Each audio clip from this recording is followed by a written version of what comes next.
मराठी मातृभाषा चॅनलवर आपले स्वागत। आज आपण गुढीपाडवा या विषयावर अतिशय सुंदर आणि सोपा निबंध पाहणार आहोत। गुढीपाडवा हा महाराष्ट्रातील सर्वात मोठा सण आहे। हा सण चैत्र शुद्ध प्रतिपदेला साजरा केला जातो। मराठी नववर्षाची सुरुवात या सणाने होते।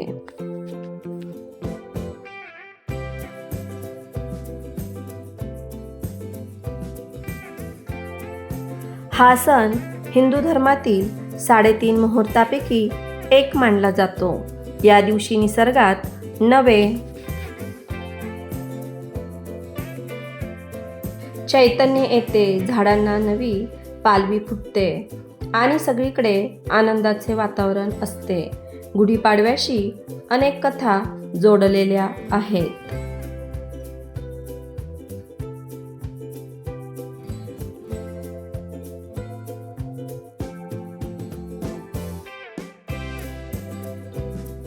असे मानले जाते की याच दिवशी ब्रह्मदेवाने सृष्टीची निर्मिती केली होती। तसेच प्रभू श्रीराम 14 वर्षांचा वनवास संपवून अयोध्येत परतले, तेव्हा प्रजेने गुढ्या उभारून त्यांचे स्वागत केले होते।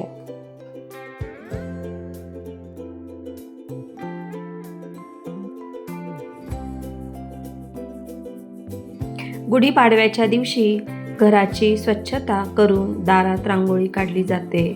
एका उंच बांबूच्या काठीला रेशमी वस्त्र, कडुलिंबाची पाने, फुलांचा हार आणि साखरेच्या गाठी बांधल्या जातात। त्यावर तांब्याचा कलश उपटा ठेवून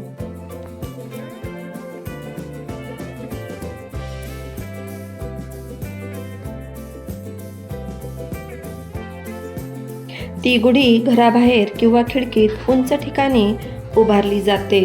ही गुढी विजय आणि समृद्धीचे प्रतीक मानली जाते।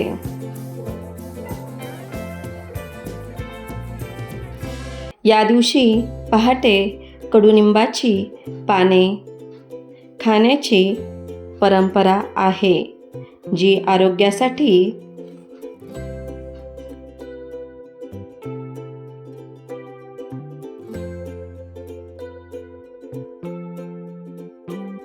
उत्तम मानली जाते। दुपारी जेवणात पुरणपोळी किंवा श्रीखंडपुरीचा बेत असतो। लोक नवीन कपडे परिधान करतात आणि एकमेकांना नववर्षाच्या शुभेच्छा देतात। गुढीपाडवा हा केवळ सण नसून तो नवीन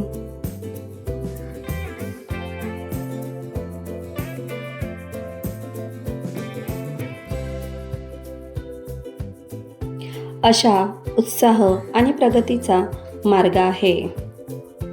हा सण आपल्याला जुन्या कटू आठवणी विसरून नवीन वर्षाचे स्वागत आनंदाने करायला शिकवतो। धन्यवाद मुलांनो, अशाच प्रकारचे नवनवीन शैक्षणिक व्हिडिओ पाहण्यासाठी आपल्या चॅनलला अवश्य सबस्क्राईब करा आणि व्हिडिओ आवडला असेल तर व्हिडिओला लाईक करा। थँक्यू।